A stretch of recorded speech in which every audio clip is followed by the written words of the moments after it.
क्षेत्रपालवीन नटली नवी ही पहाट, धगधगत्या उन्हा मंदी चैतन्याची वाट.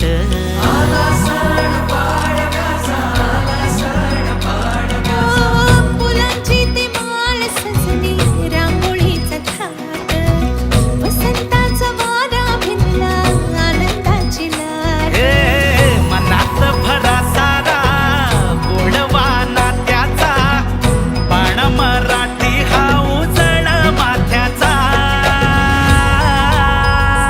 हे जमली सारी पोर जोमाने, उभारा र गुढी आला